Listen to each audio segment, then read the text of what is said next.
Au programme de ce Breaking News, le retour de James Bond en 2019, le rachat du Miller World par Netflix et un premier aperçu de Cable dans Deadpool 2. Bienvenue à tous dans ce second numéro de Breaking News.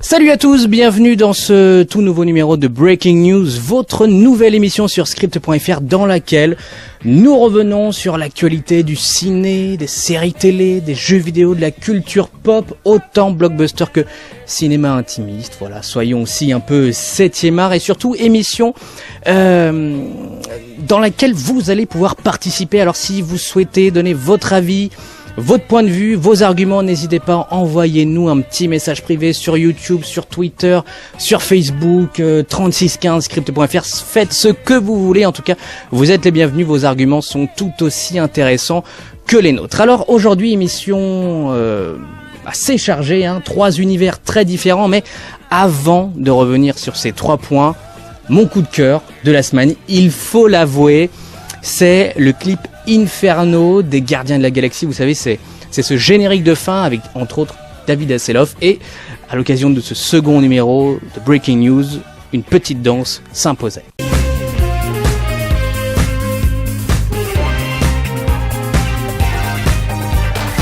Revenons au sérieux après cette danse catastrophique, d'autant qu'en plus nous avons dansé sans musique, il faut le savoir. Voilà, c'était les petits secrets des Breaking News. Les making of un peu. Exactement. Premier sujet. Alors d'abord avec moi. J'ai oublié de le dire, mais avec moi, Adrien et François-Xavier. Bienvenue à vous, messieurs. Comment va ? Très bien. Parfaitement bien. Premier sujet donc, le retour de James Bond pour 2019. Alors ça a été annoncé de manière très rapide sur Facebook, un tout petit message, pas encore de nom de réalisateur, pas de titre. On ne sait pas si officiellement Daniel Craig fait son retour et on ne sait surtout pas, ce qui moi en tout cas m'intéresse, qui va distribuer le film. La première question que j'ai envie de vous poser, c'est est-ce que ça vous fait chaud, est-ce que ça vous fait froid, est-ce que vous êtes excité par ce retour de James Bond en 2019, 4 ans finalement après Spectre? Je vais commencer parce que j'ai le micro. Excité, pas plus que ça, parce que pour ma part, Spectre, j'étais un tout petit peu déçu. Par rapport à Skyfall. Par rapport à Skyfall, tout à fait. Daniel Craig, j'aime beaucoup. Faudrait pas non plus qu'il fasse le James Bond de trop. François-Xavier. Ben moi je suis un peu perdu parce que d'abord on n'a aucune info, on sait juste à quel moment ils vont rentrer les sous en fait dans la cagnotte avec le film, mais il y a aucune info sur le film.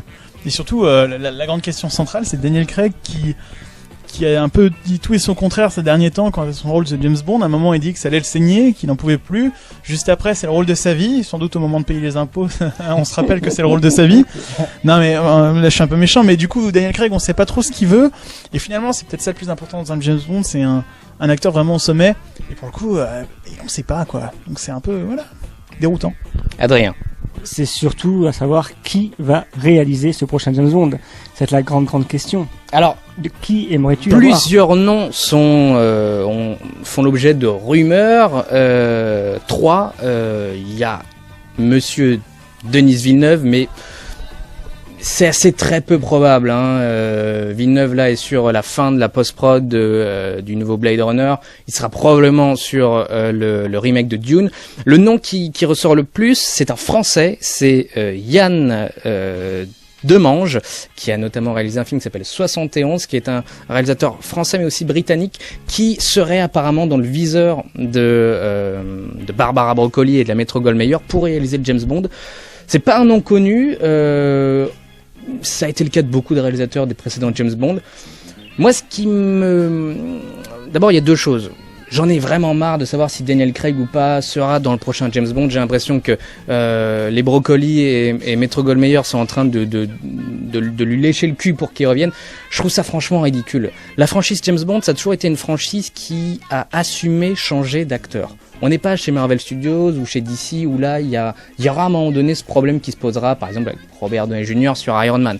Les James Bond, le fait qu'il y ait un nouvel acteur, c'est un événement. C'est la possibilité d'un nouveau démarrage. Alors pourquoi essayer d'avoir Daniel Craig, d'autant que si Daniel Craig revient, soyons très honnêtes, il revient peut-être pour un film, 2 films maximum, et ça s'arrêtera là. C'est vraiment retarder le problème. Et franchement, autant trouver un nouvel acteur. Même si j'adore Daniel Craig, j'ai trouvé les bons de Craig, même Quantum of Solace, j'ai vraiment trouvé très bon. Mais en fait, voilà, c'est la sécurité. En fait, Daniel Craig, c'est la valeur sûre du moment pour James Bond. On se dit, voilà, il a fait des bons films. Est-ce qu'on peut l'avoir une ou deux fois de plus? C'est un peu de sécurité pour voir l'avenir avec un peu plus, voilà, de sûreté. Mais c'est vrai qu'on attend un peu plus d'audace maintenant. James Bond, ça peut se permettre de changer d'acteur et peut-être de faire naître le prochain Daniel Craig qui a, je pense, un peu explosé avec les James Bond aussi. Hein. Tout à fait. Ou se poser aussi la question, qui est aussi très actuelle au point de vue de la télé avec Doctor Who.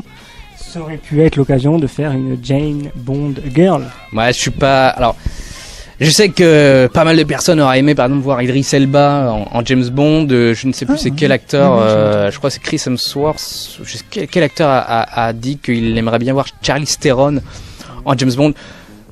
Honnêtement, autant sur un Doctor Who, je pense que c'est très ouvert parce que Doctor Who peut être une femme, peut être un homme, peut avoir des couleurs différentes. On s'en contrefout. Ce qui me décevrait énormément, c'est qu'un jour, la MGM et Barbara Broccoli se disent bon bah ouais tiens, on aimerait bien avoir un black pour un James Bond ou un asiate ou un latinos. Faisons un casting que avec des latinos, que avec des blacks. Si Idris Elba fait partie d'un casting parmi des asiates, des latinos et qui paraît être le meilleur, là je me dis ok. Si c'est juste pour faire figure de bon augure entre guillemets, je trouve ça ridicule, très honnêtement, et en plus ça me ferait de la peine pour Idris Elba qui est un putain d'acteur. Moi, c'est pour la question de la femme, c'est pas que je suis allé contre, mais ce que je trouverais en fait, entre guillemets, je serais contre, mais pas parce que c'est une femme, ça me dérange. C'est juste que pour moi, James Bond, c'est une forme du machisme, et je préférais plutôt le voir évoluer dans un monde qui se féminise, et qui lui-même en souffre. C'est peut-être une nouvelle difficulté que pourrait mettre à James Bond. Les femmes ne seront pas qu'un trophée à la fin du film, en fait, ou une ennemie qu'il vaincra au lit. Plutôt, mais voilà, opposer James Bond à des femmes, ou plutôt, voilà, peut-être même des films sur M, par exemple, je crois qu'il était... Eh bien, écoute, c'est assez marrant, puisque fut une époque, à la sortie du dernier Bond avec Brosnan, dans lequel il y avait Alberi, qui explosait littéralement, il y avait les X-Men, bon, il y avait Catwoman aussi, mais il y avait surtout les X-Men, et Alberi jouait une espionne qui s'appelait Jinx, il me semble, et fut un moment, un projet de spin-off était pensé sur Jinx. Bon, ça s'est avéré être un projet de spin-off avec Alberi qui est tombé à l'eau, comme plein d'autres d'ailleurs, parce qu'il devait aussi y avoir à un moment donné un projet sur Storm des X-Men avec Alberi en spin-off, qui lui aussi est tombé à l'eau. Mais et voilà, c'est comment est-ce qu'elle a joué Catwoman. Enfin voilà, c'était une blague très douteuse. Mais je suis pas sûr. Non, franchement, une James Bond féminine, je vois pas l'intérêt. Autant avoir de bonnes James Bond girls, comme il y a déjà eu avec au service secret de Sa Majesté avec Diana Rigg, ou dans Casino Royale avec Eva Green qui était, je trouve, une Bond girl forte. Je préfère voir ce genre de personnage féminin, ou M qui dans Skyfall, c'est la vraie James Bond girl de Skyfall, Judi Dench. Je préfère avoir ce genre de personnage féminin qu'une James Bond, une Jeannette Bond. Après, c'est plutôt, je pensais, dans le côté dynamique actuel entre Wonder Woman, Atomic Blonde, tous ces persos où on a envie de retourner les tendances, quoi. Attention de ne pas non plus tomber dans les panneaux, histoire de survendre un truc. Ça pourrait ne faire que du mal, je trouve, à cet élan que Wonder Woman a propulsé. C'est ça, c'est-à-dire qu'il faudrait pas tomber non plus dans le marketing. Wonder Woman, c'est un sens de faire un film Wonder Woman qui marche. D'ailleurs, aujourd'hui, je crois que c'est le plus gros succès de la Warner.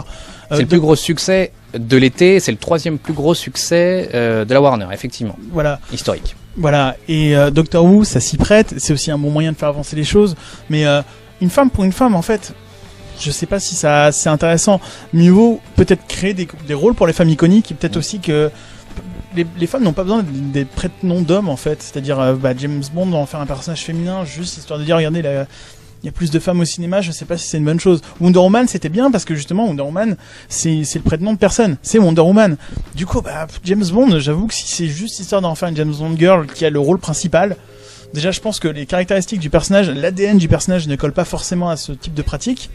Mais même si je pense qu'il y a des choses à faire avec les femmes dans le monde de James Bond, en fait. Oui, bien sûr, mais autant avoir encore une fois des personnages forts, des méchants. Il y a déjà eu des méchantes dans les James Bond. Bon, peut-être pas des grandes méchantes, mais autant essayer de propulser une très bonne actrice sur un rôle de méchant fort.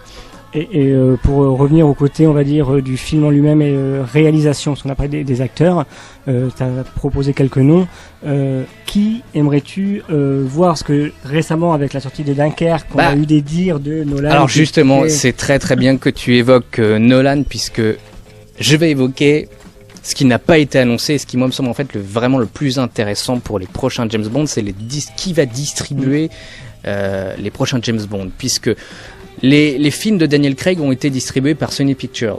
Sony Pictures arrive à la fin de son contrat. Il y a eu en plus toute cette polémique du Soniac, durant laquelle, au lendemain du premier jour de tournage de Spectre, quasiment tout le film avait été spoilé. On savait que Christophe Waltz était Blofeld, on connaissait la fin, on connaissait plein d'intrigues, des scènes d'action, enfin voilà. Barbara Broccoli et la Metro-Goldwyn-Mayer doivent trouver un nouveau distributeur. Plusieurs studios sont en lice. Il y a la Fox, il y a Universal Pictures, il y a Paramount, il y a Sony qui souhaite aussi avoir de nouveau la franchise, et il y a Warner Bros. Warner Bros étant déjà en très bons termes avec la Metro-Goldwyn-Mayer, notamment avec les Hobbits. Avoir Warner semble aujourd'hui le choix le plus intéressant, et le fait que Christopher Nolan soit aussi un réalisateur Warner est une possibilité, même si très honnêtement je ne vois pas Nolan arriver sur un James Bond comme ça avec Daniel Craig. Je le vois réinventer ou ouvrir comme à son habitude, comme avec Batman en fait. Comme à son habitude, et comme finalement Sam Mendes l'a fait un peu avec Skyfall, même si Casino Royale était un reboot, Skyfall était une sorte de nouveau chapitre qui s'ouvrait, une nouvelle page écrite. Nolan peut intervenir dans ce genre de type-là, et le fait que les James Bond pourraient être distribués par Warner semble une bonne ouverture sur ce chemin-là. Mais surtout qu'en plus, je trouverais ça intéressant pour la Warner, en tout cas, oui, pour elle particulièrement, car depuis quelques années, elle est dans un système... elle renouvelle les franchises au cinéma, parce qu'il y en a beaucoup qui arrivent en fin de vie. Par exemple, je sais qu'à Harry Potter, quelques années, ça a marqué la fin d'une époque pour la Warner. Très clairement, une des plus grandes époques de la Warner même. Et la question s'est posée derrière, quelle grande franchise pour soutenir ce colosse James Bond pourrait être la prochaine franchise qui porterait la Warner. Les grandes franchises de Warner aujourd'hui, c'est Lego, c'est effectivement tout l'univers d'Harry Potter avec les Animaux Fantastiques, et c'est DC. Ça pourrait lancer un âge d'or de rajouter en plus. Ça pourrait proposer quelque chose. Je sais que voilà, il y a quelques mois, ils souhaitaient racheter aussi la franchise Pokémon, qui souhaite être adaptée sur grand écran. Finalement, ça sera un autre studio qui va le faire. Il y a beaucoup d'autres choses. Il y a Akira. Enfin voilà, je pense qu'ils veulent aussi aller là-dessus. Mais James Bond pourrait être une ouverture. La sécurité. Dernier point de rumeur. Apparemment, Christophe Waltz, qui jouait Blofeld dans Spectre, pourrait être de retour avec Dave Bautista, qui jouait Drax, le requin, on va dire, de l'ère moderne. Est-ce que ça vous tente de revoir Christophe Waltz en méchant chat, méchant homme-chat? Je commence bien. Je l'ai adoré. Moi, je trouve qu'il a, depuis Inglourious Basterds, il a cette présence machiavélique, cette bonhomie, tout en étant un homme horrible en fait. Est-ce qu'il se caricature pas non plus un peu? C'est le risque à trop, voilà, un petit peu à la même que cet acteur, le parrain de script, Richard Sammel, voilà, qui ne veut plus jouer de nazi. Et bien, le problème, c'est que la même chose peut arriver à Christophe Waltz, qui dans les films déjà de Tarantino. Merci de finir mes phrases. Est crevé. C'est ça. Dans les films de Tarantino, réussissait déjà à changer son personnage avec Django, par exemple, où il ne jouait pas le méchant et il était très intéressant et très bon. Et là, ou alors un méchant différent. Mais proposer quelque chose, et ça va être compliqué, un méchant différent dans le James Bond, parce que ça reprend toujours plus ou moins la même recette. Surprendre Christophe Waltz, mais sur le principe, pourquoi pas? C'est Christophe Waltz. Il est bon, il peut. Adrien. Malheureusement, pour ma part, je trouve qu'il cabotine de plus en plus, en fait. Mais est-ce que t'avais aimé son Blofeld sans plus, j'ai vu du Valls plus que le Blofeld. Donc c'est pour ça, je veux dire, au bout d'un moment, soit qu'il, comme tu disais tout à fait, il renouvelle le personnage, mais du tout au tout. Enfin, je sais pas comment il pourra le faire. Ou on prend quelque chose d'autre, ou un autre personnage. Je pense que l'univers des Bonds a quand même assez de... C'est vrai, moi ce que j'aimais quand même bien dans Spectre, c'était justement le retour de Spectre et de Blofeld, qui est le méchant le plus connu des James Bond et l'un des méchants les plus connus Disney. Ils avaient réussi un peu à réinventer le perso. Ils sont pas allés assez loin, je trouve, en fait, dans Spectre. Ils avaient commencé une sorte de psychologie, de relation avec Bond qui était intéressant, et c'est vrai qu'à la fin, ça devient un peu du film d'action, un peu caricatural, et c'est un peu dommage. Par contre, Bautista. Ah oui. Bautista. Alors, il apportait dans ce James Bond une touche de classicisme en étant un peu le sidekick méchant. Mais c'est Bautista, et en fait j'aime bien, j'ai de la sympathie pour le bonhomme qui jouait bien, en fait. Le rôle qu'on lui demandait, il le faisait. Non, mais il était même assez terrifiant, je trouvais. Il était vraiment à la hauteur d'un requin ou d'un job. C'est-à-dire, oui, c'est ça, c'est qu'il a ces touches de classicisme tout en étant très menaçant. L'homme a une carrure monstrueuse, il a un regard aussi qui peut être meurtrier. Moi j'ai peur, si je vois un type comme ça m'approcher, je flippe. Et il avait cette présence de méchant.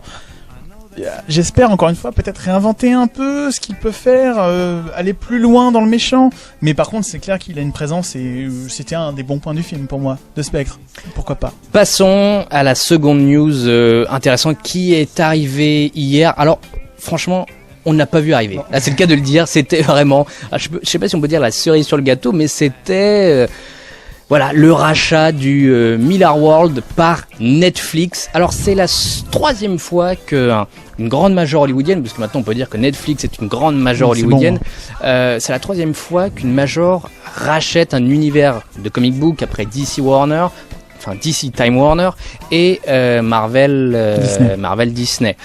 Même si c'est un cas un peu différent puisque Marvel ne possède pas toutes les le droit des adaptations Studio, en fait, voilà. Est-ce que ça vous a étonné? Est-ce que ça vous excite? Alors peut-être que Adrien est moins soucieux, connaisseur de l'univers Mark Millar, sachant que j'aurais quelques petites retenues là-dessus. François-Xavier, je t'en prie. Mark Millar, cet homme qui écrit des comics dans le seul but de les vendre derrière pour en faire des films. Est-ce que c'est surprenant? La nouvelle tombe de nulle part, entre guillemets, oui et non. C'est-à-dire que Mark Millar qui cherche à vendre ses scripts, voire sa boîte, non, c'est pas surprenant. Mark Millar, ça a toujours été le mec qui cherchait, entre guillemets, une certaine indépendance sur ses personnages et qui ne voulait pas être maîtrisé ni par Marvel, ni par DC, mais il a quand même travaillé chez Marvel et chez DC. Et il a fait de très très bonnes choses. Chez les deux, il a laissé plus, à mon avis, chez Marvel. Marvel, ouais. Oui. Par contre, il a fait Red Son, ce Superman communiste, depuis avec lequel il est en bisbille avec Grant Morrison sur la fin. Enfin bref, toute une affaire.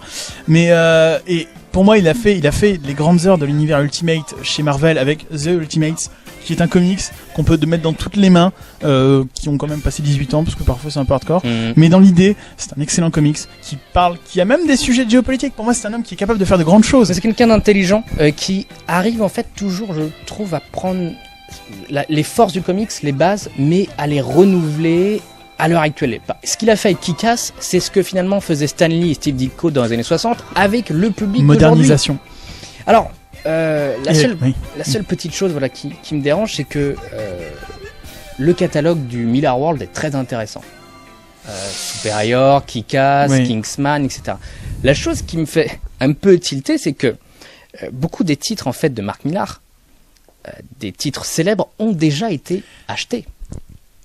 Ma grande peur, c'est qu'en fait, depuis quelques années, personnellement, ça c'est un avis tout à fait personnel, j'ai beaucoup d'amour pour ce que fait Mark Millar, mais pour moi, depuis quelques années, depuis 1 ou 2 ans, peut-être un petit peu plus, il est un peu en perte de vitesse. Il est en perte de vitesse, mais... Il fait des comic books qui dépassent pas le numéro 6, ce sont des pitchs pour les films. Il propose de bons concepts. Le problème, c'est que, quelques exemples. La Fox, par exemple, avec qui il a déjà produit Kingsman et Kick-Ass, a déjà acheté les droits de Superior et Starlight.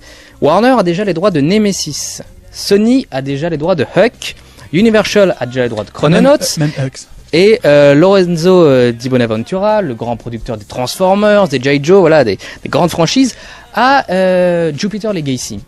En fait, il lui reste quoi en fait à Netflix? Et je pense que beaucoup de gens croient que Netflix va produire des films du Miller World. Moi, je pense que ça va être plus des séries télé et du dessin animé. Le drame, c'est quand même qu'il a vendu Jupiter Legacy, qui se veut être un comics où on réfléchit un peu sur le genre des super-héros. Peut-être la meilleure chose qu'il a fait ces dernières années, pour moi, c'est vraiment l'écrin, ce qui ressort de son œuvre actuelle ces dernières années, c'est vraiment Jupiter Legacy et Jupiter Circle. Et il a vendu ça au mec qui fait G.I. Joe et Transformers, alors qu'il y a Netflix derrière qui peut en faire des séries potables et vraiment bonnes en plus. Marc, qu'as-tu fait? Mon Dieu. Adrien, qu'est-ce que tu penses de... j'ai plus envie de te demander sur d'un point de vue économique, c'est quand même un très gros coup. Oui, parce que là, on revient d'une discussion avec une personne qui nous demandait notre... Jean-Camille, on te salue. Voilà. Voilà. Moi, je trouve que pour Netflix, c'est quand même un sacré... Enfin, je trouve que Netflix est plus gagnant pour moi que Mark Millar. C'est-à-dire que Netflix a tout de même, malgré tout, une flopée de personnages qu'ils vont pouvoir adapter sans prendre énormément de risques comme Time Warner et Disney en ont pris. Et dans un sens, Mark Millar, il est quand même gagnant parce que, en fait, je ne sais pas quels sont les tenants et les aboutissants du contrat, mais c'est ce qui est marrant, c'est qu'on ne sait pas du tout combien Netflix a mis sur la table. Combien, mais par contre, Netflix, là, ils sont ultra gagnants, c'est que s'ils ont Millar World, tout ce que va faire Millar dans les années à venir, et pour eux, et limite, je pense que ce qu'ils ont ramassé là, les personnages, pour moi, en plus, vu les noms que tu viens de donner, c'est clairement pas les meilleurs qu'ils ont ramassés. C'est les derniers titres finalement. Mais par contre, ils ont gagné le futur de Millar. Exactement. Et Millar, c'est limite, je pense que arrête de faire des comic books, c'est pas directement faire des films. D'ailleurs, il ne s'en cache pas. Il aime autant Millar les films que le comic book. Aime autant effectivement, voilà, le comic book que le ciné. Adrien, sur cet achat, je vais pas dire que c'est un achat historique, mais c'est quand même quelque chose d'assez important. Ouais. Après voilà, sans vraiment connaître le fond et un peu comme vous être connaisseur du personnage, de ce que je retiens et de ce que j'avais lu, c'est par rapport à donc Kingsman. Moi je parle du point de vue cinéma, c'était un très bon film. Le deuxième a l'air vraiment fun. Tu m'as dit Kick-Ass. Est-ce que ça peut donner soit une série ou une suite en fin du troisième opus? Parce qu'il y a eu 3 opus de. Mais moi, c'est ça en fait que je comprends pas en fait. C'est-à-dire que Kick-Ass, je crois, est toujours chez la Fox en fait.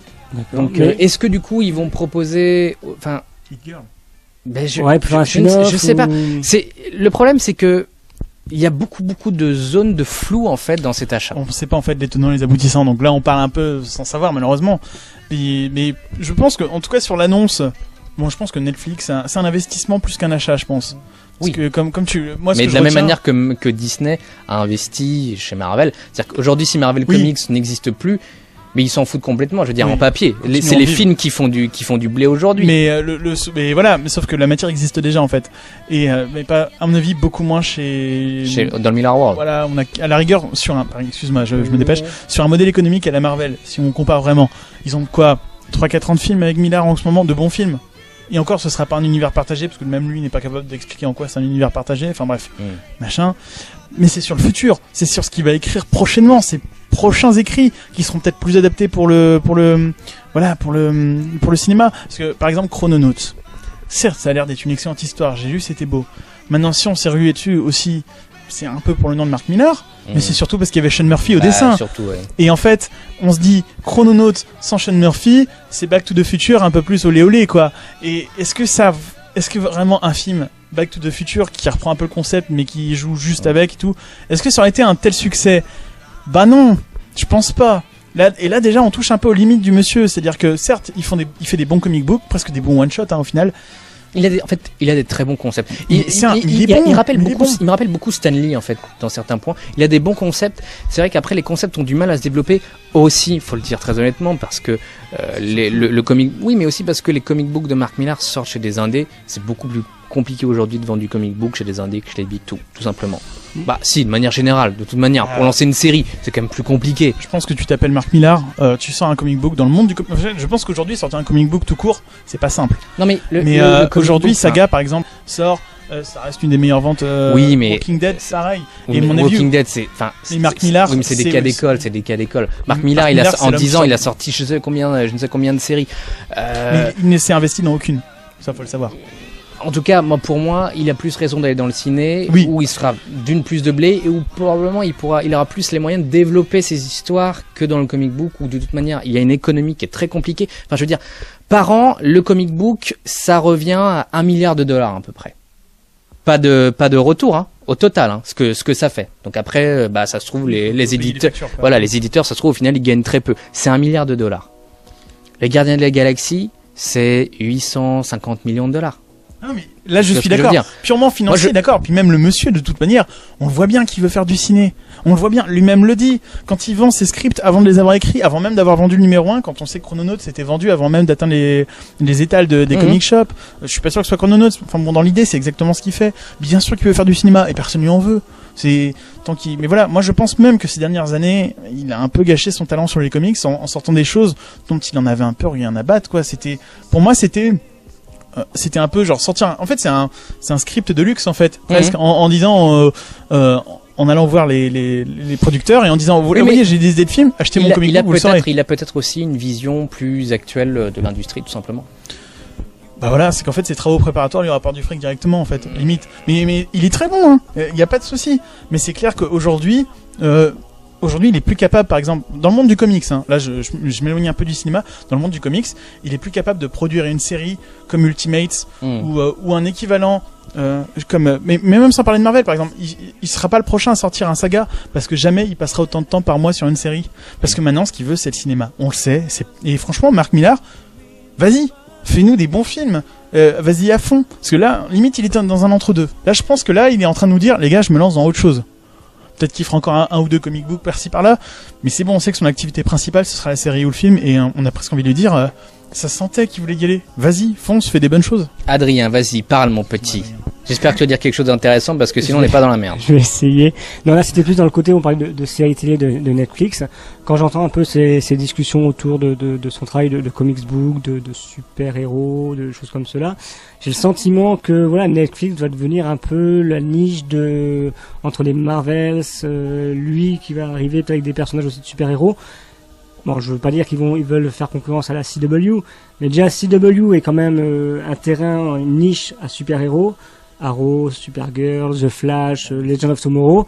Là, Netflix rachète des choses où il y a aussi des personnages. Qu'est-ce qu'ils veulent au final ? Moi, je pense que Netflix veut surtout devenir le nouveau Disney, en fait. C'est-à-dire que Netflix a un modèle économique que les majors hollywoodiennes n'ont pas. Et c'est pas pour rien si aujourd'hui Disney et Warner Bros souhaitent avoir des plateformes comme Netflix. Netflix, aujourd'hui, ils produisent leurs films. Le film est déjà là. Warner, toutes les autres majors produisent un film, faut attendre 4-5 mois pour qu'elle soit dispo en VOD ou en DVD. Netflix peut aller beaucoup plus vite en fait. Alors les coûts en plus, je pense, les intermédiaires aussi. Peut-être, mais ils ont un modèle économique, ils ont une nouvelle énergie que n'ont pas les majors, et à mon avis vraiment Netflix veut devenir le Disney. Je serais absolument pas étonné que dans les 4-5 prochaines années on entende que Netflix achète, c'est pas pour rien s'il va y avoir des séries Ubisoft, Assassin's Creed ou autres, tout ce qui n'a pas marché au cinéma avec le jeu vidéo par exemple, va très probablement aller sur Netflix. Et c'est pas pour rien. Et à juste titre. Et là, ça pourrait marcher. Et ça pourrait marcher. Et je pense Netflix va racheter beaucoup d'autres choses. Netflix ou autres, Amazon, etc. On les voit, ils arrivent aux Oscars. Amazon qui a Gaiman, qui a déjà Gaiman, par exemple. Exactement.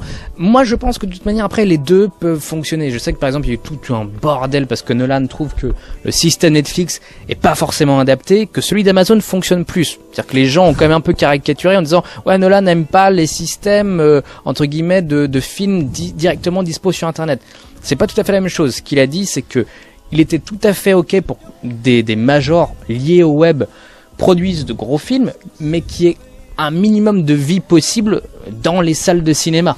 Ce que fait Amazon par exemple. Netflix ne fait pas ça. Il veut pas un remplacement en fait, il veut que ça se côtoie, que ce soit des systèmes qui se côtoient. Je pense que les deux peuvent tout à fait dialoguer. C'est pas la même chose. On a vu Okja par exemple avec Adrien qui est un film Netflix. C'est franchement un film de très bonne qualité quoi, il se tient très bien. Enfin voilà, je suis quand même content malgré tout de voir l'univers Millar sur Netflix, même s'il y a, enfin je trouve que beaucoup de gens sont super heureux en disant ouais ça va être la nouvelle génération de films de super-héros. Attendons de voir véritablement ce que Netflix a en termes de catalogue. Là je suis quand même plus oui, et puis même ce sera pas le image des comics, par exemple, entre guillemets. Non, mais ils peuvent. Je pense qu'ils ont quand même des cartes à jouer très intéressantes. Surtout comparé encore une fois au Big Two, à DC et Warner, à DC et Disney, ils peuvent tenter des choses qu'on aurait plus de mal à tenter dans un cinéma traditionnel. De toute façon, c'est la ligne Netflix, c'est être plus sombre, plus réaliste, aller peut-être sur des sujets qu'on n'irait pas au cinéma. Pas forcément plus sombre, autre chose quoi. Enfin, tenter d'autres choses. Voilà. Il y a des séries très fun aussi sur Netflix. Aussi, oui. Je pense aux super-héros en particulier, mais pour le coup, là, je suis d'accord. Là où je voulais revenir sur ce qu'Adrien avait dit, par exemple sur la CW, en fait, je pense que la CW, c'est pas tant une niche de super-héros qu'une niche pour adolescents. Et que c'est pas le même public. Voilà, c'est un peu comme plus un public qu'un c'est comme si on comparait. Moi, je déteste ce débat. Je le trouve complètement stupide. Je parle pas du tien, mais je parle du ouais, les séries Netflix, elles sont bien meilleures que les séries CW. C'est complètement stupide. C'est que vous pouvez pas comparer le public CW au public Netflix ou même au public HBO. C'est pas les mêmes méthodes de production. Mais voilà, c'est comme si vous compariez TF1 à Canal+ série. Ça n'a aucun intérêt. Je veux dire, Joséphine Ange Gardien sur Canal. Ça ne marche pas. Et Game of Thrones sur TF1, ça ne marcherait pas. Je veux dire, mais tout le monde dirait, mais attendez, vous êtes malade de diffuser Game of Thrones à 21h le samedi, ça passerait pas. et Joséphine Ange Gardien dans Game of Thrones. Eh bien, ça, Ça s'appelle Tyrion Lannister, ça existe. Eh bien, moi, je l'attends. D'ailleurs, il y avait une, je sais plus, c'était un poisson d'avril ou je sais plus quoi, il y a quelques années où il disait que Mimi Mati allait être dans Game of Thrones. Mais je rappelle quand même pour les gens qui n'aiment pas Mimi Mati et Joséphine Ange Gardien, moi, je suis pas du tout le fan. Hein. Je regarde même pas. Ça fait quand même des audiences assez folles. Hein. 6 à 7 millions. Il me semble qu'à une époque, d'audience, c'était aussi la. Alors, je sais pas si c'est toujours vrai, mais peut-être faut mettre un petit holà sur ce que je vais dire. Mais il me semble que c'était l'actrice télé la mieux payée au monde à un moment. Ah, ça serait possible. Ça serait pas mieux impossible. payée Game of Thrones, donc je pense qu'en fait, elle s'en fout. Mais qu'on non, l'aime mais pas. attends, je suis absolument pas sûr que par contre les mecs de Game of Thrones gagnent beaucoup. Hein. Si, ce qu'ils ont Ah fait, oui en parlant de ça, ils ont fait voilà. l'année dernière une réévaluation de leur salaire chacun. Mais plus que Big Bang Theory. J'ai lu que normalement ils étaient à 1 million Putain. par épisode, les principaux, c'est-à-dire Jon Snow, Arya, Tyrion. Je savais que j'aurais pas dû faire des émissions Voilà, sur le web. les principaux ont fait une augmentation pour aller arriver à $1 million par épisode, sachant qu'un coût d'un épisode de la saison 7, je crois, c'est 10 millions. Voilà. Bah, c'est à peu près le budget de nos émissions, hein, ça se voit moins, mais c'est quand même là. En écu. Tout dans les lunettes d'Adrien. Tout dans les lunettes d'Adrien. La dernière news, c'est donc un premier aperçu officiel de Cable, Josh Brolin, qui après Jonah Hex, qui après Sin City, qui après Avengers, se fait pas chier et va voir la Fox pour jouer voilà, l'un des X-Men les plus connus, au moins des connaisseurs de comic book. Cable, dans Deadpool 2, un premier aperçu, je dirais qu'il a quand même un peu divisé. Quels sont vos avis sur ce look badass? Alors, pour ma part, quand j'ai vu d'abord j'ai vu le portrait, j'ai dit ça a de la gueule, il y a de l'allure, il y a de la prestance. Le look de plan en pied sympa. Après, je connais pas le personnage, je m'en excuse, mais plutôt militaire, plutôt bien foutu. Je me suis permis un peu de regarder ce qui se disait autour, les personnes commencent à dire oui, il est pas assez musclé, bah si. Je préfère dire, attendons de le voir en action, ce ne sont que des photos, donc les photos ne prouvent rien, il peut y avoir encore la CGI derrière, il peut refaire un peu de muscu, il peut faire plein de choses. Donc premier look de base en photo, je trouve que... Conquis, ne connaissant vraiment pas le personnage, je dis, il a de la classe, il a l'air assez badass, il a une gueule, donc ça peut faire un très très bon méchant face à Deadpool. Je suis pas sûr que ce soit un méchant, hein. Ça sera plus un acolyte. Oui, c'est plus son pote en fait. FX, qu'est-ce que tu penses? Alors peut-être toi, d'un point de vue plus connaisseur Alors, et familier. pas. Je connais pas le personnage. Ah, c'est vrai? Bah, je sais juste qu'il existe, je sais que c'est un des meilleurs potes de Deadpool. C'est-à-dire que régulièrement d'ailleurs, la dernière blague, c'est que dans la dernière série Deadpool, on explique qu'il a toujours été là dans l'univers Marvel, même avant sa création, c'est-à-dire dans les années 90. Et en fait, si on le voit pas dans les séries, c'est que Cable l'avait emmené dans le futur pour sauver le futur et qu'il revenait que dans les années 90. Pas mal. Deadpool, hein. Qu'est-ce que t'as pensé de ce look de Josh Brolin? L'œil, check. Cicatrice, check. Bras, check. Gueule badass, check. Pour sans plus aussi. Ouais. Bah là, c'est la touche Deadpool, hein, parce que je suis pas certain, moi. Bah alors, pour le coup, je connais pas le personnage, je répète, on peut pas tout lire. Hein. Bah, je pense que ça a un petit lien avec ses potentielles origines. Est-ce qu'il peut être avec la famille Summers, par exemple? Summers, d'accord, ouais. Mais j'y reviendrai. Bref, dans tous les cas, visuellement, si j'ouvre un comics, que je regarde Cable ces 10 dernières années, il a plus ou moins cette tronche-là. Derrière, j'ai confiance.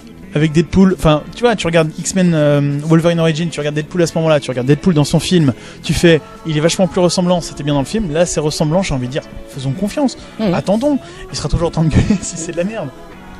Et surtout qu'on en parlait il y a quelques jours, par rapport à la réalisation, on peut faire confiance au mec quoi, qui était pour John Wick.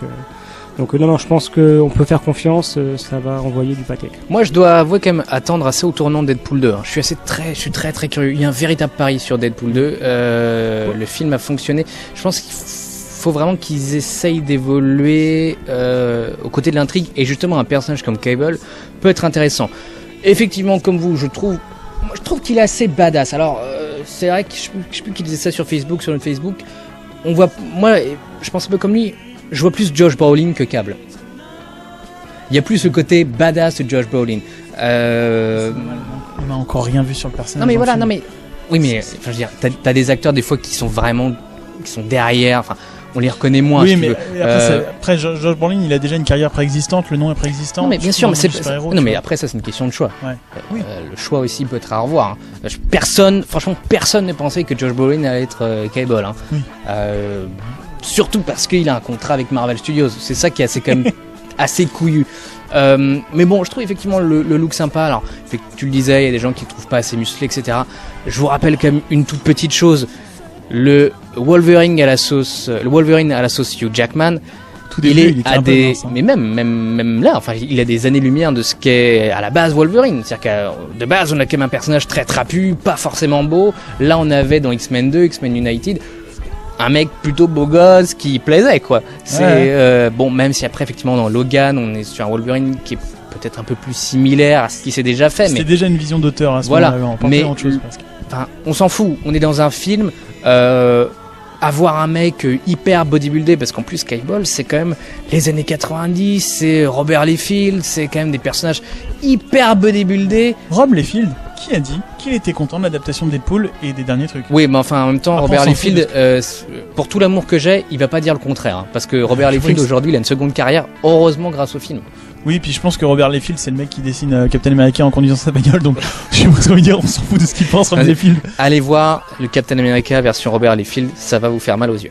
Et enfin bon voilà, donc bon, moi avoir un Cable plus svelte, ça me dérange pas, je suis assez curieux de voir ce qu'il va donner. Je suis sûr qu'on oubliera toutes ces questions-là, on va voir le film. Je pense, en fait, pour moi le plus important, c'est quelle alchimie va exister entre Deadpool et Cable. Encore une fois, je suis pas spécialiste du personnage, mais il y a même eu une série c'était presque un buddy movie, quoi, où c'était Cable et Deadpool, en fait, voilà. Et moi, en fait, c'est ça que je veux. Là, ce que je veux, c'est donner ça va être un peu le Robin de Batman, quoi. Il fait des choses. Tango et Cash. C'est ça. Tango et Cash. Attention quand même à ne pas non plus trop jouer sur l'audio, parce que pour moi, l'intérêt de propulser Cable dans Deadpool 2, ça veut dire aussi potentiellement pouvoir après proposer un spin-off sur Cable. C'est un personnage qui est assez puissant, qui a assez de bagages pour avoir un spin-off et le mettre sur un film X-Force. Je veux dire, il peut être le nouveau Wolverine. X-Force c'est prévu, il me semble, non? Il y a un projet X-Force qui est prévu. Là, ils sont en train de tourner New Mutants et X-Men Dark Phoenix. Mais je veux dire, mais c'est normal. La troisième vie au cinéma qui se prépare. Ils ont raison. Je veux dire, la Fox a tout à fait raison. L'univers des X-Men, il est tout aussi large que ce qu'a Marvel Studios actuellement. Ils ont de très bons méchants, de très bons personnages, des intrigues, sur tous les plans, le plan sociologique, mais tout. Enfin, ils ont quoi faire des très très bons films. Et un personnage comme Cable, ça me ferait chier qu'il soit un peu ridiculisé au plan du Robin, même si je pense qu'il le sera pas, ça sera plus Domino pour le coup. Mais j'ai pas envie qu'ils en fassent trop un personnage humoristique, parce que c'est un personnage assez dur, assez tendre aussi parfois. Quand je pensais à Robin, je pensais pas forcément au duo façon comique, tu vois. Par exemple, dans les comics, là, on va faire une petite aparté. Par exemple, Batman et Robin, quand c'était Damien et Dick, il y avait une alchimie. C'était le Robin, n'apportait absolument pas l'humour, mais au contraire, sous la noirceur de Batman, c'était lui. Enfin bref, moi j'attends un contrepoint en fait, une alchimie, tu vois. Moi j'ai vraiment envie qu'en fait Cable en foute plein la gueule à Deadpool, quoi. C'est-à-dire que quand on voit Deadpool parler à l'écran, le mec se dit mais il est stupide en fait. Mais limite, je crois que dans les comics, c'est un peu genre Cable qui ramène Deadpool au sérieux en lui disant maintenant il y a des vraies conséquences et du taf, mec. Ça peut d'ailleurs amener un peu plus de fond à Deadpool. Moi j'ai beaucoup aimé Deadpool, mais je trouvais que parfois ça manquait un peu de fond. Le film marche beaucoup sur le côté second degré. C'est une parodie presque avant tout. Ouais, mais pour une suite, justement, en reparlant de Mark Millar, Kick-Ass qui était très bon.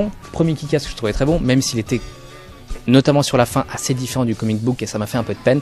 J'ai vraiment trouvé Kick-Ass 2, d'ailleurs on était allé voir ensemble au ciné, j'ai vraiment trouvé mauvais, quoi. C'était le film pipi caca, c'était la caricature quasiment du premier. Il y avait que Jim Carrey qui était plutôt fun et cette sorte de Justice League des neuneux. J'ai pas envie que Deadpool 2 soit un Kick-Ass 2 et j'ai envie qu'il soit aussi bon que le premier, avec plus de force, que soit le Dark Knight du Deadpool, si tu veux. Ouais, non mais là c'est exactement ce que je ressens aussi, c'est exactement ce que j'ai envie aussi. C'est que Cable apporte quelque chose de différent à Deadpool et l'emmène dans d'autres directions. Et qu'ils fassent aussi bien que le premier, mais dans d'autres choses.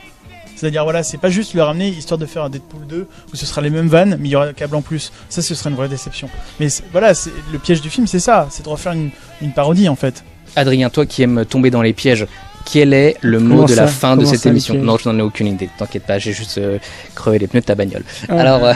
Non, tant que c'est pas un numéricable. Oh putain de merde. Non, je plaisante. On a bien compris que tu plaisantes. Vous n'avez rien entendu. Non mais en fait j'aurais pas dû donner le mot de la fin. Non, le mot de la fin c'est que il y a des très bonnes choses là qui vont arriver dans les mois, dans les années à venir. Et je pense qu'aussi bien point de vue télévisuel que cinématographique, la frontière va se rapprocher, on va dire. Et on aime, sur script.fr, on aime les frontières. D'ailleurs, non, je déconne. Et les rapprochements. Et les rapprochements surtout. Les rapprochements, l'amour, voilà, tout ça. La famille. La famille, comme dirait ce bon vieux Vin Diesel. D'ailleurs, j'y pense, si vous avez moyen, regardez cette petite vidéo, je crois que c'était pendant l'anniversaire d'Arnold Schwarzenegger. Il danse avec Stallone, c'est magnifique. On en profite d'ailleurs pour vous dire que nous allons vous proposer une émission dans 48 heures ou 24 heures sur les 4 premiers épisodes de The Defenders, nouvelle série Marvel et Netflix. Alors Adrien a vu déjà les 4 premiers épisodes. 3 premiers épisodes, j'ai vu le premier. Voilà, on en parlera d'ici quelques heures maintenant. Merci à vous deux. Merci à toi. D'avoir été... Merci d'avoir été dans cette émission. Encore une fois, n'hésitez pas à nous envoyer plein de messages si vous voulez participer au prochain Breaking News. L'actualité, elle se trouve sur script.fr. N'hésitez pas à vous abonner sur notre page YouTube et à liker notre page Facebook. À très bientôt. Ciao.